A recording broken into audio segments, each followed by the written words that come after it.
Hi friends, welcome to M K B special tech channel. Dear friends, आज के इस video में हम वेल्डिंग से संबंधित क्वेश्चन पढ़ेंगे जो कि आपके कॉम्पिटिटिव एग्जाम में पूछे जाते हैं। तो चलिए हम स्टार्ट करते हैं क्लास वेल्डिंग की। हमारा 241 नंबर का क्वेश्चन कह रहा है कि what is the angle to be maintained in the below pipe and filler rod in the leftward welding, यानी वेल्डिंग टेक्निक है ना। बाएं वार्ड वेल्डिंग टेक्निक में ब्लो पाइप और फिलर रॉड में कितने डिग्री एंगल मेंटेन किया जाता है। आपको यहाँ पर पूछा गया है कि जो कौन सी वेल्डिंग होती है, लेफ्ट वर्ड वेल्डिंग होती है, उस टेक्निक में ब्लो पाइप में और फिलर रॉड में कितने डिग्री का एंगल मेंटेन किया जाता है। तो यहाँ पर आपको ऑप्शंस दिया गया है 60 degree and 30 degree, 50 degree and 40 degree, 30 degree and 50 degree या 60 डिग्री एंड 40 डिग्री।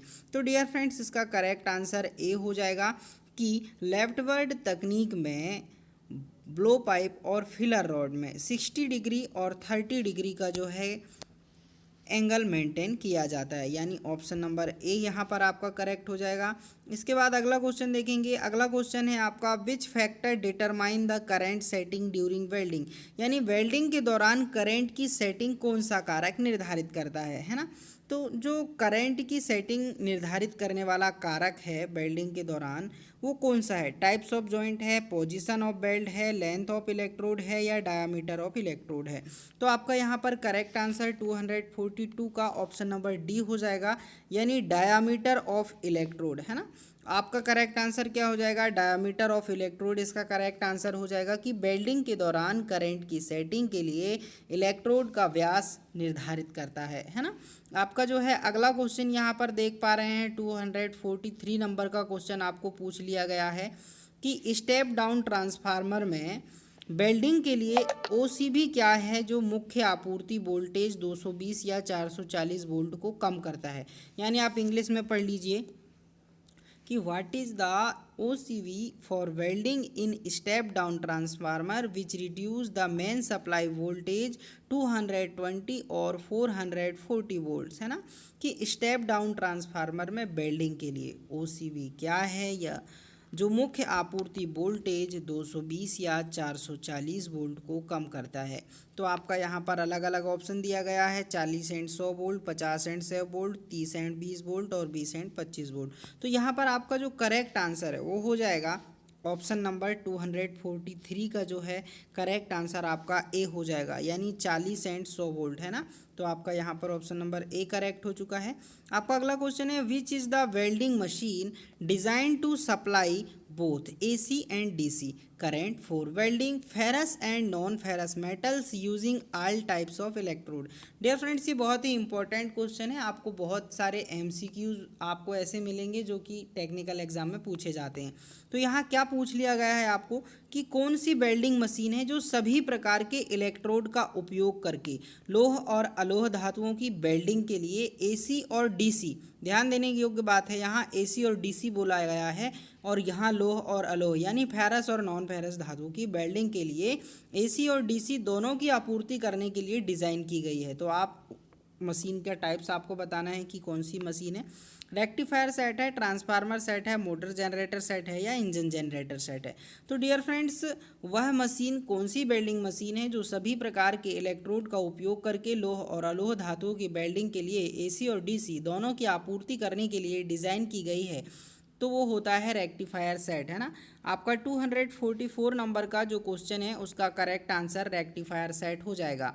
चलिए अगला क्वेश्चन देख लेते हैं। Name the safety operation carried out in welding plant shown in figure, मतलब आकृति में दिखाए गए वेल्डिंग प्लांट में किए गए सुरक्षा संचालन का नाम आपको बताना है। यहाँ पर आकृति में आप देख पा रहे होंगे, है ना। इसमें इसको क्या कहते हैं, इसका नाम आपको बताना है।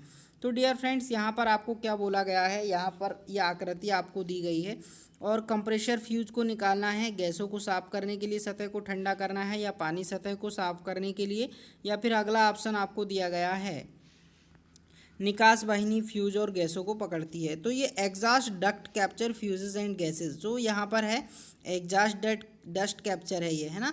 तो आपका ऑप्शन नंबर डी जो है एग्जॉस्ट डस्ट कैप्चर हो जाएगा, correct answer option number D. Okay, चलिए अगला क्वेश्चन हम देख लेते हैं। Identify the part marked S x, यानी एक्स के रूप में चिन्हित भाग को आपको पहचानना है कि इस भाग को आप क्या कहेंगे। ये सेफ्टी प्लग है, स्टील बॉटल है, बॉल्ब सीट है, बॉल्ब स्पिंडल है या फिर डिजॉल्व एसिटिलीन है। तो डियर फ्रेंड्स यहाँ जो दिखाई दे रहा है आपको ये क्या है, सेफ्टी प्लग है ना, यानी ऑप्शन नंबर ए आपका करेक्ट हो जाएगा। आपका अगला क्वेश्चन है what is the name of distortion occurs in the belt direction, यानी बेल्ट दिशा में उत्पन्न होने वाली विकृति का क्या नाम है। एंगुलर डिस्टॉर्शन या बेंडिंग डिस्टॉर्शन या लॉन्गिट्यूडनल डिस्टॉर्शन या ट्रांसवर्स डिस्टॉर्शन। तो आपका यहाँ पर करेक्ट आंसर क्या हो जाएगा, बेल्ट दिशा में उत्पन्न होने वाली जो विकृति है वो हो जाएगी लॉन्गिट्यूडनल, यानी लॉन्गिट्यूडनल डिस्टॉर्शन, है ना। आपका आंसर नंबर सी यहाँ पर करेक्ट हो जाएगा, ऑप्शन सी यहाँ पर आपका करेक्ट हो गया है।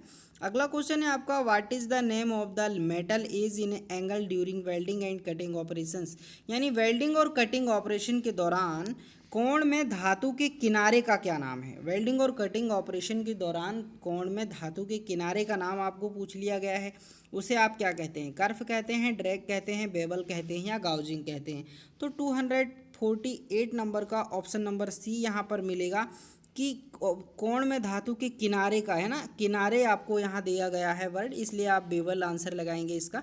चलिए अगला क्वेश्चन आपको पूछ लिया गया है 249 का कि आकृति में दिखाए गए वेल्डिंग दोष को आपको पहचानना है कि ये किस प्रकार का दोष है। अंडरकट है, क्रैकिंग है, लैक ऑफ फ्यूजन है या इनकम्प्लीट पेनिट्रेशन है। तो डियर फ्रेंड्स ये जो है अंडरकट है ना, आपको दिखाई दे रहा है अंडरकट है, इसलिए ये ऑप्शन नंबर ए इसका करेक्ट हो जाएगा। ओके, ये वेल्डिंग के डिफेक्ट हैं सारे जो ऑप्शन में आपको दिए गए हैं। चलिए अगला क्वेश्चन है आपका वेल्डिंग करते समय सिलेंडर की चाबियों को सिलेंडर से क्यों नहीं हटाया जाता, यानी why the cylinder keys are not remove from the cylinder while welding. तो क्यों नहीं निकालते वेल्डिंग करते समय सिलेंडर की चाबियों को, इसका रीज़न आपको देना है। टू प्रिवेंट गैस लीक, यानी गैस रिसाव को रोकने के लिए। To adjust the gas supply, यानी गैस आपूर्ति को समायोजित करने के लिए, बार बार खोलना और बंद करने के लिए। आग के मामले में जल्द से बंद करने के लिए। तो आपका करेक्ट आंसर क्या हो जाएगा 250 का, आपका यहाँ पर जो है करेक्ट आंसर हो जाएगा कि आग के मामले में जल्द से बंद करने के लिए आप वेल्डिंग करते समय सिलेंडर की चाबियों को सिलेंडर से नहीं निकालते। ओके, चलिए अगला क्वेश्चन है आपका which process blow out the cylinder valve socket before connecting the regulator, यानी रेगुलेटर को जोड़ने से पहले सिलेंडर वाल्व सॉकेट को कौन सी प्रक्रिया ब्लो आउट कर देती है। क्रैकिंग, बैकफायर, फ्लैशबैक या प्रेशर टेस्टिंग। तो डियर फ्रेंड्स 251 नंबर के क्वेश्चन में आपको पूछ लिया गया है कि which process willow out the cylinder valve socket before connecting the regulator, यानी रेगुलेटर को जोड़ने से पहले सिलेंडर वाल्व सॉकेट को कौन सी प्रक्रिया ब्लो आउट कर देती है। तो क्रैकिंग जो है ब्लो आउट कर देती है ना। 251 का ऑप्शन नंबर ए यहाँ पर आपका करेक्ट हो जाएगा। चलिए अगला क्वेश्चन देखते हैं what is the oxygen cylinder colour, यानी ऑक्सीजन सिलेंडर का रंग कैसा होता है। तो ये बहुत ही इंपॉर्टेंट क्वेश्चन है, हर एग्जाम में आपको देखने को मिलेगा। तो कैसा होता है, ब्लैक होता है, यानी ऑप्शन नंबर सी आपका करेक्ट हो जाएगा। चलिए अगला क्वेश्चन है आपका what is the name of the part marked S x, है ना, यानी एक्स के रूप में चिन्हित भाग का नाम आपको बताना है। ये एक्स है, ये आपका नोजल दिया गया है, इसमें एक्स के रूप में चिन्हित भाग को क्या कहते हैं, हैंडल कहते हैं, मिक्सिंग चैम्बर कहते हैं, ऑक्सीजन कंट्रोल बाल्व कहते हैं, वैल्यू कहते हैं, यह बाल्व ही है, इसमें गलत टाइप है, एसिटिलीन कंट्रोल बाल्व कहते हैं। तो क्या कहते हैं आप इसको, तो डियर फ्रेंड्स ये क्या है, ऑक्सीजन कंट्रोल बाल्व है। आपका ऑप्शन नंबर सी यहाँ पर करेक्ट हो जाएगा, इसको आप ऑक्सीजन सिलेंडर ऑक्सीजन कंट्रोल बाल्व कहते हैं। What is the name of PP, PP का फुल फॉर्म क्या होता है डियर फ्रेंड, पीपी का फुल फॉर्म होता है पर्सनल प्रोटेक्टिव इक्विपमेंट, है ना, पर्सनल प्रोटेक्टिव इक्विपमेंट। तो जो है इसके यहाँ पर आपको डायग्राम दिए गए हैं, आपको बताना है कि ये क्या है, पोर्टेबल स्क्रीन है कि चिपिंग गॉगल्स है कि वेल्डिंग हेड स्क्रीन है कि वेल्डिंग हेलमेट स्क्रीन है। तो आपका 254 नंबर का ऑप्शन नंबर सी यहाँ पर करेक्ट हो जाएगा कि ये जो वेल्डिंग करते समय वेल्डर इस्तेमाल करता है, ये हैंड जो है हाथ वाली वेल्डिंग स्क्रीन है। तो आपका ऑप्शन नंबर सी यहाँ पर करेक्ट हो जाएगा। चलिए अगला क्वेश्चन देखते हैं। What is the purpose of cellulosic electrode in arc welding process, यानी आर्क वेल्डिंग प्रक्रिया में सेल्यूलोजिक इलेक्ट्रोड का क्या पर्पस होता है ना। Very easy to remove the deposited slag, यानी जमा हुआ स्लैग को हटाना बहुत आसान है, या हाई स्ट्रेंथ स्टील के लिए इस्तेमाल किया जाता है, या इसका उपयोग लो कार्बन स्टील के लिए किया जाता है।